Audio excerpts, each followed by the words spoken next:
मेरे प्यार दोस्तों, आज मैं आप सभी को न्यू स्काई यूट्यूब चैनल पर बहुत ही स्वागत करता हूं। आप सभी लोग खूब मन लगा करके पढ़ रहे होंगे और खूब जोश जुनून के साथ पढ़ रहे होंगे। और आप सभी लोग क्लास 9th का जो मैं आप सभी को बायोलॉजी चैप्टर 1 शुरू किया था, जिसका आज पार्ट 3 वीडियो लाया हूं। और आप सभी लोग को बहुत ही मज़ेदार लगेगा और बहुत ही अच्छा लगेगा।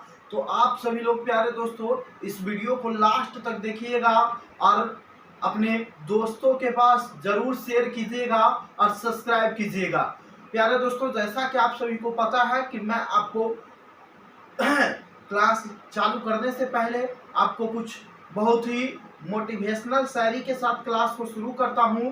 तो आप सभी लोग एकदम पूरा जोश जुनून के साथ पढ़िए और मैं आपको कुछ मोटिवेशनल शायरी जो है बताने वाला हूं। ठीक है प्यारे दोस्तों, तो आप सभी लोग को कहा जाता है कि काम निकलने के बाद दुनिया भगवान को भूल जाती है। काम निकलने के बाद दुनिया भगवान को भूल जाती है। और आप और हम किस खेत के मूली हैं? आप और हम किस खेत के मूली हैं? ठीक है, लोग काम से मतलब रखते हैं और आप भी अपने काम से ही मतलब रखिए, ज्यादा दोस्ती मत निभाइए। ठीक है, और और आप जानते हैं कि हर बारिश के पहले छाता बहुत ही, जब बारिश होता है तो छाता बहुत ही अच्छा लगता है, लेकिन जैसे वर्षा समाप्त हुआ और बारिश समाप्त होने के बाद वही छाता जो होता है हम लोग को क्या लगता है प्यारे दोस्तों, बोझ लगने लगता है। ठीक है, तो आज आप सभी लोग को एक बहुत ही बेहतरीन तरीका से ये समझ में आया होगा। और आगे कहा जा रहा है कि नौकरी चाहिए,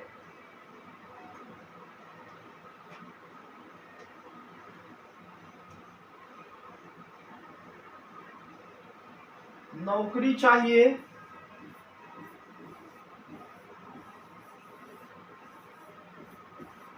नौकरी चाहिए और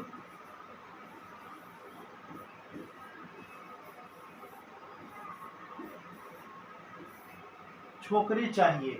नौकरी और छोकरी चाहिए प्यारे दोस्तों, तो आपको पढ़ना पड़ेगा। ठीक है, नौकरी और छोकरी के लिए एकदम मन जी जान लगा करके, अगर आपको सुंदर नौकरी चाहिए और बढ़िया सुंदर एकदम सुशील छोकरी चाहिए तो आपको पढ़ना पड़ेगा। ठीक है, और दोस्तों कहा जाता है कि जिम्मेदारी एक ऐसी दवा है जो कभी भी थकने नहीं देता है। ठीक है, आपको अगर एक बार जिम्मेदारी समझ में आ गया तो आप कभी भी नहीं थकेगा।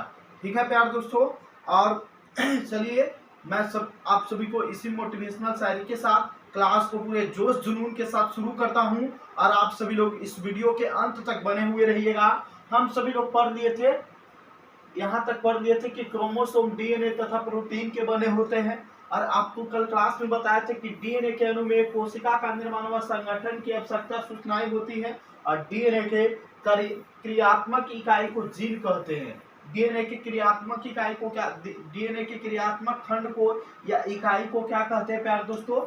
जीन कहते हैं। आप सभी लोग पिछला वाला वीडियो जरूर देखिएगा, जिससे आपको आगे जो हम पढ़ाएंगे वो समझ में क्लियर रूप से आएगा। तो हम लोग डीएनए के क्रियात्मक खंड को इकाई को क्या कहते हैं? जीन कहते हैं। और आप सभी को मालूम होगा कि जीन का खोज जो है जोहानसन वैज्ञानिक किए थे। उससे पहले हम लोग जान लेते हैं कि जो कोशिका कोशिकीय विभाजन की प्रक्रिया में भाग नहीं लेती, उसमें यह डीएनए क्रोमैटिन पदार्थ के रूप में विद्यमान रहता है। ठीक है, कहा जा रहा है कि जो कोशिका जो है कोशिकीय विभाजन की प्रक्रिया में भाग नहीं लेती, उसमें यह डीएनए क्रोमैटिन पदार्थ के रूप में विद्यमान होते हैं। देखिए, अब हम लोग समझेंगे कि क्रोमैटिन है क्या। क्रोमैटिन क्या है प्यारे दोस्तों? तो क्रोमैटिन पदार्थ धागे की तरह रचनाओं की एक जाल का पिंड होते हैं। धागा का तरह होता है, आप सभी लोग धागा देखे होंगे, उसी तरीके से ये क्रोमैटिन भी होता है। इस तरीके से धागे टाइप का होता है, धागा टाइप का क्या होता है? क्रोमैटिन होता है। और जब कभी भी कोशिका विभाजन होने वाली होती है तब यह क्रोमोसोम में संगठित हो जाती है। किस चीज में संगठित हो जाती है? क्रोमोसोम में संगठित हो जाती है। और क्रोमोसोम को हम लोग क्या कहते हैं प्यारे दोस्तों? गुणसूत्र कहते हैं। और चलिए हम लोग सेल डिवीजन समझते हैं कि कोशिका विभाजन क्या है। कोशिका विभाजन क्या है देखिएगा। कोशिका विभाजन क्या है? तो कोशिका विभाजन वह प्रक्रिया है, कोशिका विभाजन क्या है प्यारे दोस्तों, वह प्रक्रिया है जिसमें एक अकेली कोशिका विभाजित होकर दो नई कोशिका बनाती है। कोई एक कोशिका है, देखिएगा जैसे फिगर में देखिएगा कि कोई एक क्या है कोशिका है, और यह कोशिका जो है विभाजित होकर के दो अकेले कोशिका का क्या कर दिया, निर्माण कर दिया। इसी को हम लोग क्या कहेंगे, तो कोशिका विभाजन कहेंगे। कोशिका रहेगा और इससे ढेर मनी कोशिका का निर्माण हो जाएगा, यही चीज क्या है कोशिका विभाजन। हम लोग को मालूम है कि हम लोग जैसी तालीम आ रहे तो क्या होता है कि कोशिका विभाजन बहुत तेजी से होता है, लाखों करोड़ों अरबों की संख्या में कोशिका मृत होती है, और लाखों करोड़ों अरबों की संख्या में कोशिका का क्या होता है, निर्माण भी होता है। ठीक है, तो कोशिका विभाजन इसी तरीके का है कि कोशिका जो विभाजन होता है और विभाजित होकर के नई नई कोशिका का क्या करता है, निर्माण करता है। एक ही कोशिका से नई नई कोशिका का क्या होता है, निर्माण होता है। चलिए आगे हम लोग देखते हैं कोशिका जनन में केंद्रक की भूमिका। कोशिकीय जनन में केंद्रक की क्या भूमिका है, तो कोशिका विभाजन के दौरान केंद्रक भी दो भागों में विभक्त हो जाता है प्यारे दोस्तों। कोशिका विभाजन के दौरान केंद्रक है जो कितने भागों में विभक्त हो जाता है, तो आप बताइएगा, दो भागों में विभक्त हो जाता है। कितने भागों में विभक्त हो जाता है प्यारे दोस्तों, दो भागों में विभक्त हो जाता है। उसके बाद देखिए दूसरा पॉइंट, नई कोशिका में जनक कोशिका के ही सभी गुण मौजूद रहते हैं। देखिए जब नया कोशिका बनेगा तो उसका जो गुण होगा जनक का गुण ही रहेगा एक समान। जिस तरीके मान लीजिए जो डीएनए गुणसूत्र का काम क्या है, ये अपने संतति क्या करता है, माता पिता के लक्षणों को संतान में भेजता है। माता पिता के लक्षण को किसमें, संतान में जाता है। माता पिता का कुछ ना कुछ लक्षण मिलता है ना, कहते हैं कि उसका देखो देखो तुम्हारे बाप नींद हुआ है, या तुम्हारी मम्मी नींद उसका लग रहा है, फिर नकवा तुम्हारे मम्मी नींद लग रहा है, छोरवा तुम्हारे पास तो माथा तुम्हारे पिता जो है या नानी थे। इस तरीके से होता है। ये किसके कारण, डीएनए गुणसूत्र के कारण, जीन के कारण होता है ये सब।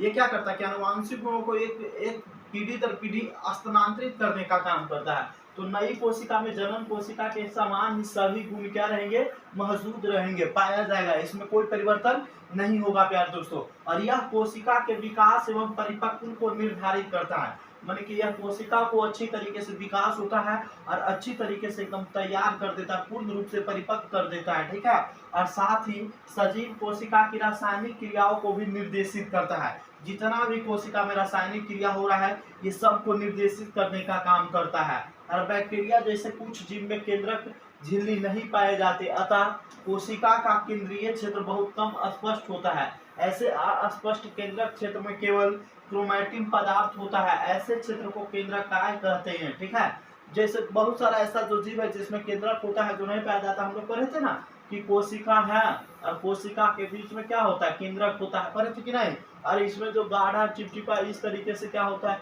गाढ़ा चिपचिपा इसमें गाढ़ा चिपचिपा इस तरीके से इसमें द्रव होता है। इसके अंदर भी गाढ़ा चिपचिपा द्रव होता है, इसके अंदर भी गाढ़ा चिपचिपा द्रव होता है। कोशिका के अंदर जो गाढ़ा चिपचिपा द्रव था उसको हम लोग कोशिका द्रव कहते हैं, और केंद्रक के अंदर जो गाढ़ा चिपचिपा लसलसा टाइप का जो द्रव था उसे क्या कहते हैं, केंद्रक द्रव। और केंद्रक द्रव और कोशिका द्रव के मिलने से ही तो प्यार दोस्तों जीव द्रव का निर्माण हुआ है। तो देखिए बैक्टीरिया जैसे कुछ जो जीव है केंद्रक झिल्ली इसमें नहीं पाया जाता, इसमें जो केंद्रक झिल्ली होगा जो नहीं पाया जाता प्यार दोस्तों, अतः कोशिका का केंद्रीय क्षेत्र बहुत कम होता है। कम होने के कारण इसमें केंद्रक झिल्ली नहीं होता, और ऐसे स्पष्ट केंद्रक क्षेत्र में केवल क्रोमैटिन पदार्थ, जब केंद्रक नहीं पाया जाएगा तो उसमें क्रोमैटिन पदार्थ होते हैं, और ऐसे क्षेत्र को केंद्रकाय कहेंगे। क्या कहेंगे प्यार दोस्तों, केंद्रकाय कहेंगे। यहाँ तक बात समझ गए। चलिए हम लोग देखते हैं कि कोशिका को हम लोग जीवों के आधार पर तो दो प्रकार के पढ़े थे, एक पढ़े थे प्रोकैरियोटिक कोशिका और एक क्या पढ़े थे प्यार दोस्तों सॉरी बोला गया यहाँ पर मिस्टेक, बोला गया था क्या कि एक पढ़े थे हम लोग जीव के आधार पर एक कोशिकीय जीव, और एक क्या पढ़े थे प्यार दोस्तों, बहुकोशिकीय जीव। देखिए यहाँ पर उसके बाद देखिए हम लोग को पढ़ना है आगे प्रोकैरियोटिक जीव क्या है और यूकैरियोटिक जीव क्या है। ठीक है, प्रोकैरियोटिक जीव और यूकैरियोटिक जीव या प्रोकैरियोटिक कोशिका क्या है। ठीक है, देखिए ऐसे जीव जिनकी कोशिकाओं में केंद्रक झिल्ली नहीं होता है उन्हें प्रोकैरियोटिक जीव कहेंगे। क्या कहेंगे, जिनमें केंद्रक झिल्ली नहीं पाया जाएगा उसे प्रोकैरियोटिक जीव कहेंगे। जैसे बैक्टीरिया हो गया, बहुत सारा ऐसा जो जीवाणु है बैक्टीरिया उसमें केंद्रक झिल्ली होता है जो नहीं पाया जाता प्यार दोस्तों। और यूकैरियोटिक जीव क्या होता है, ऐसे जीव जिनकी कोशिकाओं में केंद्रक झिल्ली पाया जाता है। जिसके कोशिकाओं में केंद्रक झिल्ली पाया जाएगा उसे क्या कहेंगे, यूकैरियोटिक। और जिसके कोशिकाओं में केंद्रक झिल्ली नहीं पाया जाएगा तो उसे क्या कहेंगे, प्रोकैरियोटिक कहेंगे। क्या कहेंगे, प्रोकैरियोटिक। और जिसके कोशिकाओं में केंद्रक झिल्ली पाया जाएगा उसे यूकैरियोटिक, और जिसमें नहीं पाया जाएगा उसे प्रोकैरियोटिक कहेंगे। और उन्हीं यूकैरियोटिक जीव कहते हैं। जैसे सभी बहुकोशिकीय जीव, बहुकोशिकीय जीव है उस सब में यूकैरियोटिक जीव होता है और इसमें केंद्रक झिल्ली पाया जाता है। मनुष्य भी क्या है प्यारे दोस्तों, बहुकोशिकीय। गाय भैंस बकरी ये सब क्या है, बहुकोशिकीय। और जितना भी बहुकोशिकीय जीव है उस सब में क्या होता है, यूकैरियोटिक जीव भी उसको बोल सकते हैं। ठीक है, इसमें केंद्रक झिल्ली होता है जो पाया जाता है। ठीक है, आगे देखिए, प्रोकैरियोटिक कोशिका किसे कहते हैं, जिन कोशिकाओं में केंद्रक झिल्ली नहीं होती है उन्हें प्रोकैरियोटिक कोशिका कहते हैं। जिनमें क्या होगा, केंद्रक झिल्ली नहीं पाया जाएगा उसे प्रोकैरियोटिक कोशिका कहेंगे। जैसे जीवाणु में ये सब पाया जाता है। उसके बाद देखिएगा कि यूकैरियोटिक कोशिका क्या होता है, जिन कोशिकाओं में केंद्रक झिल्ली पाई जाती है उन्हें यूकैरियोटिक कोशिका कहते हैं। जैसे शैवाल एवं अन्य बहुकोशिकीय जीव, बहुत सारा ऐसा जीव है जिसमें जो होता है केंद्रक झिल्ली पाया जाएगा, जैसे मनुष्य, जैसे। और इसका अंतर पूछेगा तो आप सभी लोग इस तरीके से लिख दीजिएगा। इसका आकार जो होता है 1 से 10 माइक्रोमीटर होता है। उसके बाद इसका भी 1 से 100 से 10 से 100 होता है, अधिकतम आयतन होता है। इस तरीके से इसका अंतर हम लोग देख लीजिएगा।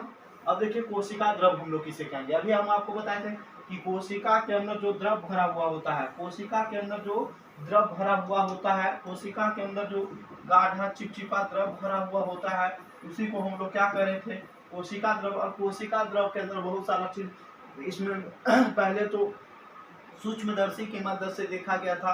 और सूक्ष्मदर्शी का काम क्या है, बहुत ही छोटा वस्तु को एकदम बहुत ही बड़ा आकार में दिखाना। और फिर उसके बाद आता है इलेक्ट्रॉन सूक्ष्मदर्शी, इलेक्ट्रॉन माइक्रोस्कोप आता है और ये भी एकदम बहुत ही छोटा वस्तु को एकदम बहुत ही बड़ा बड़ा आकार में दिखाने का काम करता है। कौन, इलेक्ट्रॉन सूक्ष्मदर्शी। प्यारे दोस्तों, तो देखिए, कोशिका द्रव जिसको हम लोग इंग्लिश में कहते हैं साइटोप्लाज्मा किसे कहेंगे, क्या होता है, तो कोशिका का वह बड़ा क्षेत्र जो कोशिका झिल्ली से घिरा रहता है तथा एक विशेष प्रकार के तरल पदार्थ से भरा रहता है, कोशिका द्रव कहलाता है। और कोशिका के इसी भाग में कोशिकांग ऑर्गेन्स पाए जाते हैं। इसमें बहुत सारे ऑर्गेन्स पाए जाते हैं। ठीक है, और एक हम लोग जो पढ़े थे, एक होता है, ये हमारा कौन सा सेल है, एनिमल सेल है। ये हमारा कौन सा सेल है, एनिमल सेल है। और ये सॉरी, ये हमारा कौन सा, ये वाला हमारा जो है एनिमल सेल है और ये वाला हमारा कौन सा है प्यारे दोस्तों, प्लांट सेल है। ठीक है, तो इस तरीके से हम लोग समझे थे। आगे हम लोग देखिए, कोशिकांग किसे कहते हैं, तो प्रत्येक कोशिका के जीव द्रव में अनेक छोटे छोटे कोशिका के विशिष्ट घटक पाए जाते हैं, उसे ही कोशिकांग कहते हैं। ठीक है, जैसे माइटोकॉन्ड्रिया, गोल्गी उपकरण, तारा केंद्र, लाइसोसोम, राइबोसोम तथा रिक्तिया इत्यादि, ये सभी कोशिकांग है। ये सब क्या है, कोशिका के अंदर ये सब पाया जाता है। माइटोकॉन्ड्रिया हो गया, गोल्गी उपकरण हो गया, तारा केंद्र हो गया या ताराकाय हो गया। ठीक है, लाइसोसोम हो गया, राइबोसोम हो गया, ये सब। ठीक है, और हम लोग को मालूम है कि माइटोकॉन्ड्रिया को कोशिका का ऊर्जा घर, पावर हाउस कहते हैं, या तो माइटोकॉन्ड्रिया को ही बिजली घर भी कहा जाता है। प्यारे दोस्तों, आपको बहुत ही बेहतरीन तरीके से पता होगा। और गोल्गी उपकरण हो गया, उसके बाद तारा केंद्र हो गया, लाइसोसोम को हम लोग क्या कहते हैं, कोशिका की आत्महत्या की थैली। इसमें एक विशेष प्रकार का एंजाइम पाया जाता है और ये कोशिका को क्या करता है, फाड़ने का काम करता है। ये कोशिका को क्या कर देता है, फाड़ देता है, माने ये कोशिका को मारने का काम करता है। इसीलिए इसको हम लोग क्या करते हैं, ये फट जाता है, एक थैली टाइप का होता है जो ये फट जाता है और फटने से कोशिका का क्या हो जाता है, हत्या हो जाता है। इसीलिए इसको हम लोग कहते हैं कोशिका की आत्महत्या की थैली। तो आपसे आएगा क्वेश्चन कि कोशिका की आत्महत्या की थैली किसे कहते हैं, तो आप क्या बताइएगा प्यारे दोस्तों, आंसर बताइएगा लाइसोसोम। क्या बताइएगा, लाइसोसोम। और ये जो हम देख रहे हैं, ये देख रहे हैं आप लोग राइबोसोम। तो राइबोसोम क्या है, ये प्रोटीन निर्माण करने वाला है, प्रोटीन का फैक्ट्री इसको कहते हैं। आगे हम लोग बेहतरीन तरीके से एक चीज को समझेंगे, माइटोकॉन्ड्रिया क्या है, गोल्गी उपकरण क्या है, तारा केंद्र क्या है, लाइसोसोम क्या है, राइबोसोम क्या है। ये सारा चीजों है प्यारे दोस्तों, इसी चीज को हम लोग कोशिकांग कहते हैं। क्या कहते हैं, कोशिकांग। आगे हम लोग देखते हैं इस तरीके से, न्यूक्लियस, राइबोसोम हो गया, वेहिकल्स हो गया। राइबोसोम में होता है एक डॉट संद्रव, चिकनी अंतःप्रदेय जालिका, एक होता है रुपी अंतःप्रदेय जालिका जो दानेदार टाइप का होगा उसे चिकना, जो सॉरी प्यारे दोस्तों, जो दानेदार टाइप का होता है उसे रुखरा कहते, रफ कहते, और जो दानेदार टाइप का नहीं होता उसे स्मूथ कहते, चिकना कहते हैं। ठीक है, उसके बाद वेहिकल्स हो गया, उसके बाद देखिए गोल्गी हो गया, बहुत सारा स्मूथ, माइटोकॉन्ड्रिया हो गया, वेगस हो गया, उसके बाद लाइसोसोम, सेंट्रोल हो गया, सेल मेम्ब्रेन, कोशिका झिल्ली हो गया, ये सारा से। तो उसके बाद पहले हम लोग देख लेते हैं कि जीव द्रव क्या है। जीव द्रव हम लोग किसे कहेंगे, जीव द्रव किसे कहेंगे प्यारे दोस्तों, तो कोशिका द्रव तथा केंद्रक द्रव दोनों को मिलाकर के जीव द्रव बना है। जिस तरीके से हम लोग देखते हैं इस तरीके से हमारा क्या है, कोशिका है। इस तरीके से हमारा क्या होता है, कोशिका है, ये कोशिका है। और कोशिका द्रव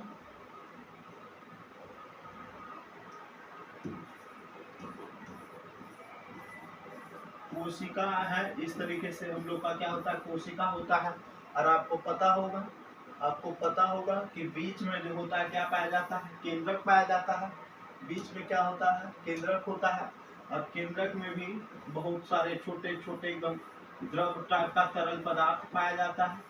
इसी को मिलने से इसको हम लोग कहते हैं जो होता है कोशिका द्रव, इसको कहते हैं, इसको कहा जाता है कोशिका द्रव। प्यारे बच्चों, इसको क्या कहते हैं, कोशिका द्रव।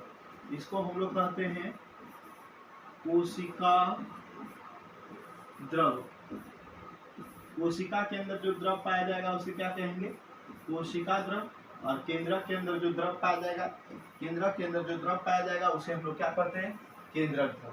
केंद्रक के अंदर जो द्रव पाया जाता है उसे क्या कहते हैं, केंद्रक द्रव कहते हैं। ठीक है, आपको ये बात समझ में आया। तो अब बताइएगा क्या जीव द्रव क्या है। हम क्या बताएं कि कोशिका के अंदर जो गाढ़ा चिपचिपा लसलसा द्रव होता है उसे क्या कहते हैं, कोशिका द्रव कहते हैं। और केंद्रक के अंदर जो क्या होता है, द्रव होता है, उसे हम लोग क्या कहते हैं, केंद्रक द्रव। और कोशिका द्रव और केंद्रक द्रव दोनों मिल जाएगा, उसी को हम लोग क्या कहते हैं, जीव द्रव कहते हैं। जैसे ये दिखे सब, ये सारा चीज एकदम बहुत ही बेहतरीन तरीका से कि जीव द्रव, कोशिका द्रव तथा केंद्रक द्रव दोनों मिलाकर के जीव द्रव का निर्माण हुआ। अब देखिए कोशिका अंगों के कार्य, इसका काम क्या है, तो नए पदार्थों का निर्माण करना, उसके बाद पदार्थों का निष्कासन करना, उसके बाद कोशिका के लिए ऊर्जा संचित करना। ऊर्जा संचित करने का काम तो माइटोकॉन्ड्रिया जब ऊर्जा संचित करता है, इसीलिए तो इसको हम लोग कहते हैं क्या, कोशिका का ऊर्जा घर, पावर हाउस कहा जाता है प्यारे दोस्तों, या तो बिजली घर कहते हैं, इलेक्ट्रिक होम कहा जाता है। ठीक है, और इसका अलग अलग काम है, अलग अलग कार्य करने वाली कोशिकाओं में जो चाहे वे कोई भी कोशिका क्यों ना हो, कोशिका इनका एक ही प्रकार के होते हैं और अलग अलग इनका काम है। आगे देखिए कोशिका झिल्ली के सार्थकता या उपयोगिता। कोशिका झिल्ली के क्या उपयोग है, तो वायरस में किसी भी प्रकार की झिल्ली नहीं होती है, इसलिए इसमें जीवन के लिए गुण तब तक लक्षित नहीं होते हैं जब तक कि यह किसी सजीव के शरीर में प्रविष्ट करके कोशिका की मशीनरी का उपयोग अपना बहुगुणन करने में नहीं करते लेता है। देखिए ये जो वायरस होता है प्यारे दोस्तों, इसका कोई जो है झिल्ली नहीं होता है, और झिल्ली नहीं होने के कारण वायरस जो क्या करता है कि हमारे जो जिसमें झिल्ली पाया जाता है उसके शरीर में क्या करता है, प्रवेश कर जाता है, और प्रवेश करके इसमें क्या करते हैं, गुणन करता है, यानी कि कहें तो जनन क्रिया करता है। और जनन कर करके क्या करता है, वो अपनी संख्या में वृद्धि करता है। जैसे आप हाल फिलहाल में कोरोना वायरस वाला देख रहे थे, कोरोना वायरस देख रहे थे कि नहीं, एक हो गया और पूरा एकदम फैल गया और उसके संपर्क में आया तो दूसरे व्यक्ति को भी हो जा रहा है। वो क्या कर रहा था कि एक संपर्क से दूसरे संपर्क में आ रहा था, जिसको हम लोग संक्रामक रोग भी कहते हैं, जो फैलता है। ठीक है, यहाँ तक आपको बात बहुत ही बेहतरीन तरीके से समझ में आया होगा। चलिए तो हम सभी लोग आज का क्लास को यही समाप्त करते हैं, और आपको बहुत ही ये क्लास बहुत ही ज़्यादा अच्छा लगा होगा। तो कहा जाता है प्यारे दोस्तों, हम लोग कुछ मोटिवेशनल शायरी के साथ क्लास को समाप्त करते हैं। कहा जाता है, करता वही हूँ जो मुझे पसंद है, करता वही हूँ जो मुझे पसंद है। माना उम्र कम है, माना कि उम्र कम है, लेकिन हौसला जो है एकदम बुलंद है प्यारे दोस्तों।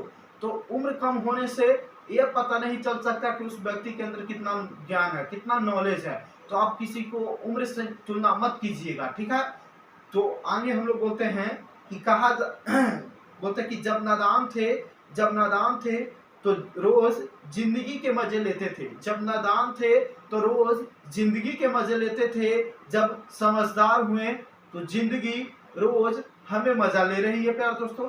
तो आप सभी लोग खूब जोश जुनून के साथ शुरू से एकदम पढ़िए, जिससे आपका एकदम बेसिक लेवल बहुत ही ज़्यादा मजबूत हो जाए। और आप सब लोग जानते हैं कि आपको ये कंपटीशन लेवल हो चाहे कोई भी, ये सारे चीज़ों में हम लोग को पढ़ना होता है। ठीक है, तो क्या होता है कि जब हम लोग नादान होते हैं